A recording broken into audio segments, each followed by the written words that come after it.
ఇక్కడ అనేకమైన విషయాలు చెప్పుతూ ఏమంటున్నాడు, ఇంకా 8వ మాటలు మనం గమనించినట్లయితే, ఓకే 9 నుండి మనం చూసినట్లయితే, దీనితో తండ్రి అయిన ప్రభువుని స్తుతించుదుము, దీనితోనే దేవుని పోలికగా పుట్టిన మనుషులను శపింతుము. ఒక్క నోటి నుండి ఏ ఆశీర్వచనమును శాపవచనమును బయలువెళ్ళును. నా సహోదరులు అలా ఎలాగ ఉండకూడదు. హల్లెలూయా, ఇలా ఉండకూడదు.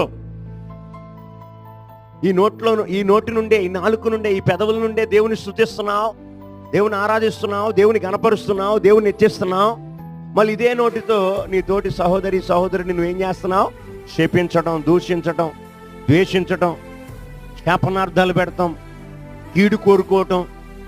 ఇది కరెక్ట్ కాదు అని అక్కడ భక్తుడైన యాకోబు ద్వారా తెలియజేస్తూ ఉన్నాడు. చూడండి, ఈ నోటి నుండి, ఒక్క నోటి నుండి ఆశీర్వచనము శాపవచనము బయలువెళ్ళును. నా సహోదరులు అలా ఎలాగుండకూడదు. నీటి బొక్కలో ఒక జల నుండి ఏ తీయని నీరును చేదు నీరును